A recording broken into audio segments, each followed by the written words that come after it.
माँ, दहेज के लिए बेटे को मत बेचो। शारदा देवी फूले नहीं समा रही थी, इसलिए कि उनके बेटे की शादी बहुत ही धनवान परिवार में हो रही थी। लड़की वाले हर छोटी से छोटी और बड़ी से बड़ी सामान दे रहे थे, जो उनके सोच के परे था। सबसे बड़ी बात की इकलौती संतान थी, सब कुछ तो उनके बेटे का ही हो जाएगा ना। सोच सोच कर शारदा देवी खुश हो रही थी कि पांचों उंगलियां घी में कौन कहे, पूरी की पूरी घी में चुपड़ जाएगी। शारदा देवी का बेटा पवन क्लास 1 ऑफिसर था और पति विमल जी भी सरकारी नौकरी में थे। घर द्वार से संपन्न थे। एक बेटी जिसकी शादी कर दी थी। पवन और लड़की पारुल कॉलेज में साथ पढ़ते थे। पारुल मन ही मन उसे चाहती थी, पर पवन इससे बिल्कुल अनजान था। ग्रेजुएशन के बाद दोनों की पढ़ाई का क्षेत्र अलग अलग हो गया। वह फैशन डिजाइनर का कोर्स करने लगी और पवन कॉम्पिटिटिव एग्जाम की तैयारी। हालांकि टेलीफोनिक कनेक्टेड रहता था दोनों में। जब पवन की नौकरी लग गई, तब पारुल ने अपने पापा से पवन से शादी की मंशा जताई। बेटी कहे और पापा ना कर दे, यह तो नहीं हो सकता। पारुल के पापा पवन के यहाँ जा बातचीत की और शादी पक्की कर दी। पवन को इस रिश्ते से कोई आपत्ति नहीं थी। शादी अगले लगन में होने वाली थी। एक दिन लड़की के पापा आ पहुँचे। अरे समधी जी, आप कैसे आना हुआ अचानक से? ना कोई संदेश ना खबर। पवन के पापा ने कहा, क्यों, मैं यूं ही नहीं आ सकता? अब तो अपनी बेटी दे रहा हूँ।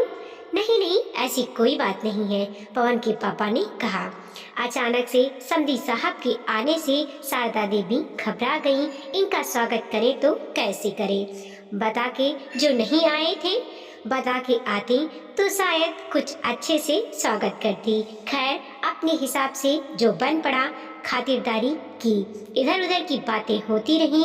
बातों बातों में ही लड़की के पापा ने कहा, देखिए समधी साहब, मुझे पवन पसंद आ गया और पवन को भी मेरी बेटी, इसीलिए मैं आपके यहाँ शादी कर रहा हूँ। मेरी बेटी पूरे शानो शौकत में पली बड़ी है। आज तक ऐसा नहीं हुआ उसने मुंह खोला हो और मैंने पूरी ना किया हो। माँ तो बचपन में ही इसका साथ छोड़ गई थी। वैसे आपका घर बुरा नहीं, फिर भी मैं चाहता हूँ कि शादी के पहले आपका मकान मेरी बेटी के रहने लायक बन जाए। सुनते ही पवन के पापा के चेहरे की रंगत बदल गई, घबरा गई।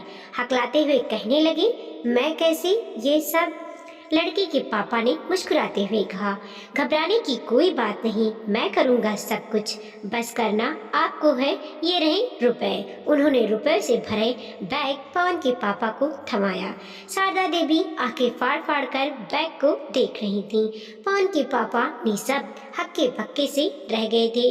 और हाँ समधी साहब, इस बैग में मकान का नक्शा भी है, जिससे मेरी बेटी के अनुसार आर्किटेक्चर से बनवाया है। ठीक है, अब मैं चलता हूँ, कह वह चलते बने। उनके जाने के बाद शारदा देवी लपक कर उस बैग को खोलने लगी। खोलते ही लगा जैसे वो बेहोश हो जाएंगी। इतने रुपए अपनी पूरी जिंदगी में नहीं देखा था और वह उसके हाथ में हैं। वहीं विमल जी खामोश चुपचाप बैठे रहे और पत्नी की क्रियाकलापों को देख रहे थे। उन्हें समझ नहीं आ रहा था वह क्या करें। शाम को पवन के ऑफिस से आते ही शारदा देवी ने खुशी जाहिर करते हुए कहा, तुम्हारी तो किस्मत खुल गई बेटा, देखना लक्ष्मी स्वयं चलकर तुम्हारे पास आई है। चहकते हुए बैग बेटी के सामने रख दिया और सारे वेदांत एक ही सांस में कह डाली। कुछ देर चुप रहने के बाद पवन ने कहा, माँ, मैं आप लोगों की हर एक इच्छा का ख्याल रखता आया हूँ। आपने शादी तय कर दी, मैंने कोई आपत्ति नहीं जताई, पर माँ, तुम क्यों नहीं समझ पा रही हो? वो लोग मुझे खरीद रहे हैं और आप लोग मुझे बेच रहे हो। नहीं करनी मुझे शादी, पवन गुस्से में हाँफता हुआ कहा। अरे बेटा, हमने थोड़ी ही मांगा है, उन्होंने खुद दिया है ना। ना मत कर बेटा, तू शादी वहीं करेगा। पापा ने भी शारदा देवी के हाँ में हाँ मिलाया। हाँ बेटा, अब तो शादी वहीं होगी। पूरे शहर में इस शादी की चर्चा हो गई है।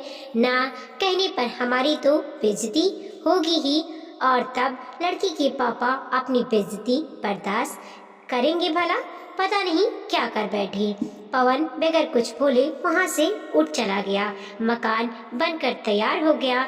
सारे शहर में कानाफूसी हो रही थी कि पवन को उसके माँ बाप ने लड़की के हाथों बेच दिया। धीरे धीरे आग की तरह यह बात चारों तरफ फैल गई। शादी का दिन भी आ गया। पूरी धूमधाम शानो शौकत से शादी संपन्न हुई। लड़की विदा होकर आ गई। अगले दिन बड़ा ही भव्य बहुभोज रखा गया।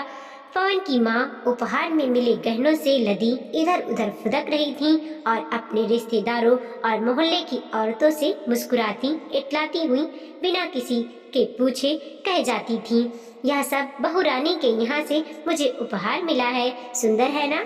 सभी भौचक्का उन्हें देख रहे थे और उनमें से कुछ शारदा देवी के हटते ही मुंह बिचका देते थे।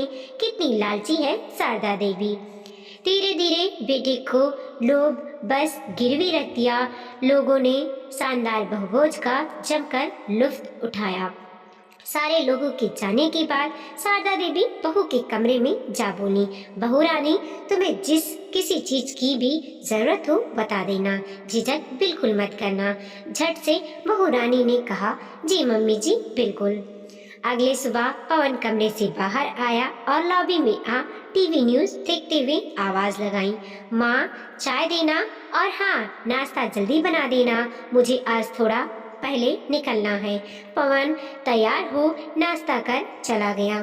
शारदा देवी ने नौकरानी से बहू रानी के कमरे में चाय भिजवा दी। सोचा मायके छोड़कर आई है बेचारी, इसीलिए उदास होगी।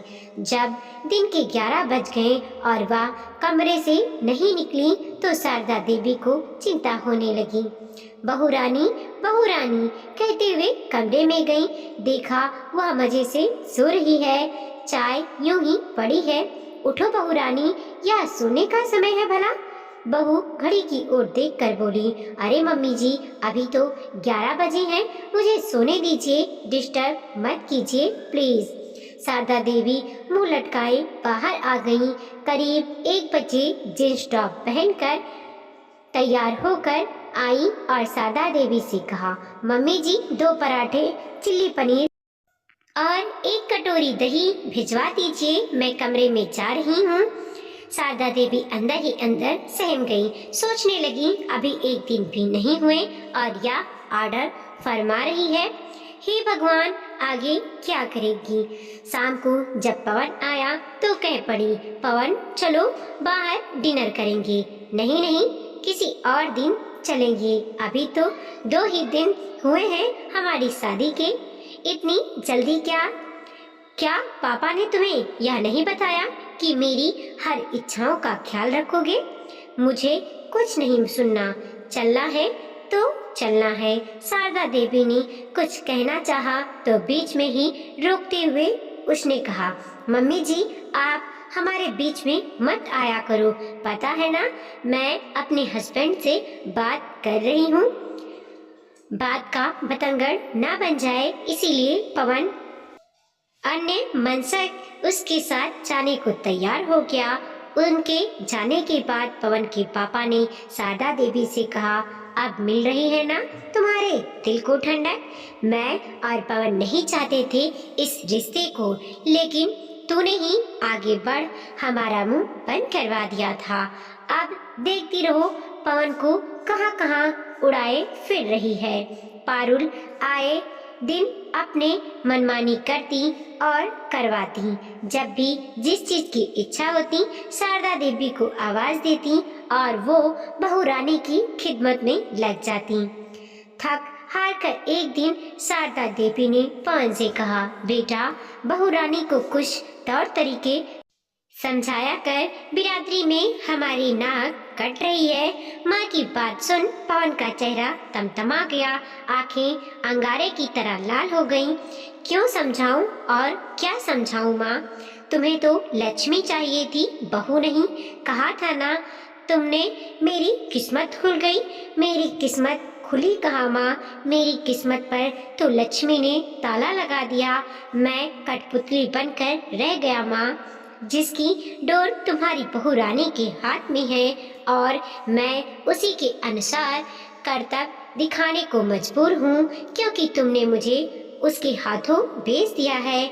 मैं स्वच्छंद जीना चाहता था, लेकिन तूने लक्ष्मी की बेड़ियों में जकड़ दिया और मैं गुलाम बनकर रह गया। देखो मेरी किस्मत क्या क्या गुल खिलाती है। कहते हुए पवन तेजी से फटाक से बाहर निकल गया और शारदा देवी एक टक टुकुर टुकुर उसे जाते हुए देखती रही। शारदा देवी के पास कोई समाधान नहीं था। दोस्तों, लालच में अंधा होके कुछ ऐसी गलतियां कर देते हैं जिसके लिए उन्हें पछताना पड़ता है। वीडियो को लाइक कीजिए, कमेंट कीजिए और अपने दोस्तों के साथ जरूर शेयर कीजिए।